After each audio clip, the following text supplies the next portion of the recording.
Почитувани граѓани, почитувани представници на медиумите, менаџерот на болницата да не се заскрива за паролата техничка грешка, не може да биде ова техничка грешка.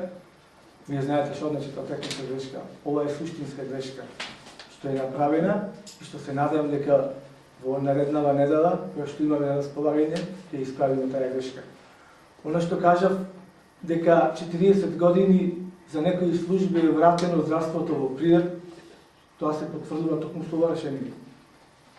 Веројатно го разгледавте ова решение и со тоа решение се кажува дека ортопедско-травматолошката служба воопшто не постои во ова решение, дека треба да постои во болницата со новите измени на ово решение. Тоа значи дека дел од работата што сега се работи во ортопедско одделение, 1/3 од прилика ќе се работи и во новото одделение на хирургија, кое што е заедно, а ортопедско-травматолошкото одделение нема ни да постои. Само едно подсетување да ви кажам дека работата што се работи во овој момент на ортопедско-травматолошкото одделение со сите захвати, оперативни лекувања и диагностички процедури што се прават е на истото ниво со ортопедско-травматолошкото одделение во Битола. Значи истите комплетно операции и захвати што се прават овде е исто и со клиничката болница во Битола. А сега, после ова, само 1/3 од прилика на оперативните интервенции што сега ги извршуваме со стапување на сила на ова решение, ќе можеме да ги изведуваме во хируршкото одделение, каде што ќе видиме во нивниот состав. Ама не е проблемот во тоа што ќе видиме ние, што ќе го нема ортопедско-травматолошкото одделение. Проблемот е тоа што нема да може да се извршуваат најголем дел од оперативните интервенции. Исто така, морам да напоменам дека на сличен начин ќе се случува и со очното и со ушното одделение. За сега спрема ова решение е предвидено само амбулански консултативни интервенции. Оперативни интервенции не се предвидени со ова. Не требаше да направиме ние пресконференција и да го подсетиме менаџерскиот тим на болницата дека дова ќе се случи, дека дова ќе дојде. Требаше претходно, пред да стигне ова решение да се направи ова што сега ќе го правиме. Не е доцна за тоа сигурно. Само да не се зацкрива дека е само техничка грешка. Туку е ова грешка, тој пропуст направен од недоброто менаџирање на болницата во Прилеп. И вика ќе направиме сега еден вид на жалба. Кој е тој еден вид на жалба? Треба да се направи жалба, уште една недела ни преостанува и тоа можете да замислите, ќе правиме жалба до второстепената комисија.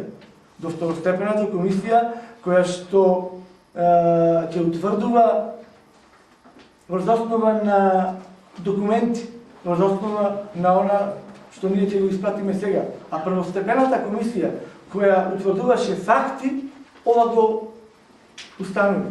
И сега треба ние да правиме чекори, да се бориме за она што сме го правиле досега, а сме го изгубиле во една постапка која што не требаше ни да дојде. Се надевам дека сепак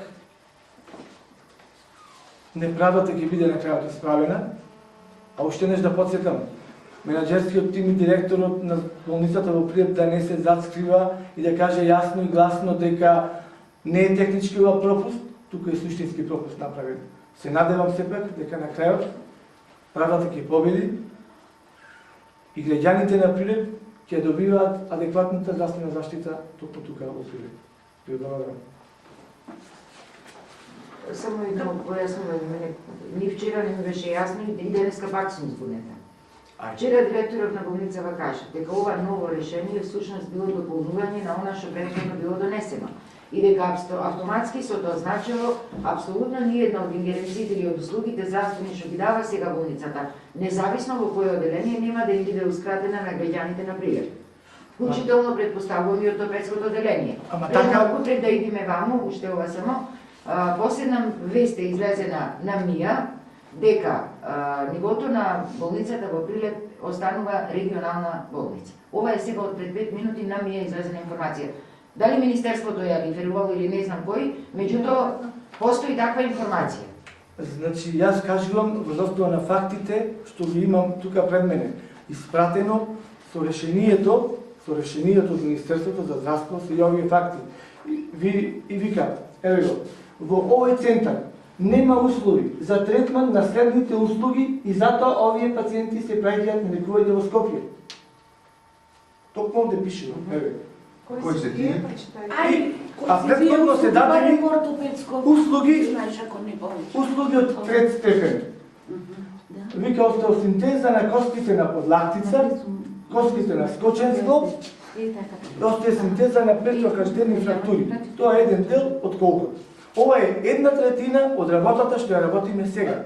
Значи, ние нема да можеме да работиме скршеници за ставање на протези, ако е вратот на бутната коска. Оваа година да ме подсетам дека ставено 50 имаме такви вештачки колкови. Нема да можеме да работиме фрактури на надколеница, скршеница на надколеница, скршениците во пределот на коленото, скршениците во пределот на подколеницата, скршеници во пределот на рамото, скршеници во пределот на надлактицата и на лактото и скршеници на рачниот зглоб. Значи, према ова пишаното, ние не можеме да ги работиме.